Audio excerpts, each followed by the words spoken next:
Pasi në rrethin e parë të zgjedhjeve lokale nuk u arrit cenzusi dhe dështuan zgjedhjet lokale në Gostivar, Vrapçisht, Mavrov, Rostush dhe Zhupë, qeveria sot ka emëruar të besueshmit e saj në komunat në fjalë. Në mbledhjen e sotme qeveria ka vendosur që postin e të besueshmit në Gostivar ta emëroj Fadil Xhelilin, ndërkaq për në komunën e Vrapçishtit, qeveria ka vendosur që të emëroj të besueshëm të saj Bujamin Kadriun. Zgjedhjet e përsëritura në komunat në të cilët nuk u arrit cenzusi janë nënshkruar nga ana e kryeparlamentarit Afrim Gashi dhe të njëjtat do të mbahen më 11 janar. Kujtojmë, në zgjedhjet e 11 janarit, partitë do të kenë të drejtë të ndryshojnë dhe emrat e kandidatëve për kryetar komunash. Kësaj, Vlen pritet të mos garojë me Mehmet Seferin në Vrapçisht dhe Sebeadin Dautin në Gostivar.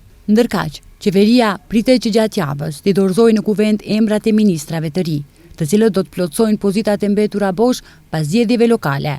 Kryeministri Mickoski sot theksoi se gjatë ditës së nesërme të finalizohet çështja e emrave. Në pozitën më të fuqishme politike të Vlenit në ekzekutiv, atë të zëvendës kryeministrit të parë do të ulet deputeti aktual Bekim Sali, i cili vjen nga radhët e alternativës. Ndërkohë Izet Mexhiti para se të bëjë kryetari Çairit mbante edhe postin e ministrit të ekologjisë, kështu që LD e Mexhitit duhet të propozojë emër për këtë resor, e që sipas të gjitha gjasave do të jetë Muhamet Hoxha.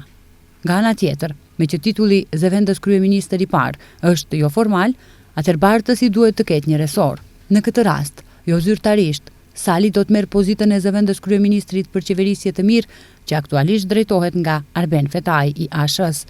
Ndërkaq edhe njëri prej liderëve të koalicionit Vlen, Bilal Kasami, nuk dha detaje për emrat e ministrave.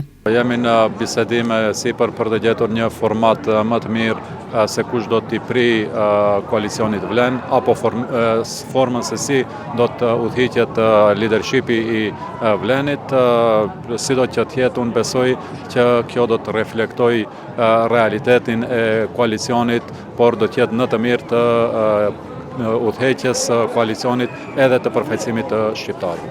Fetai nga ana tjetër pritet të drejtojë ministrinë për çështje europiane, ndërkohë Orhan Murtezani nga kjo ministri pritet të kalojë në postin e zëvendës ministrit të mbrojtjes.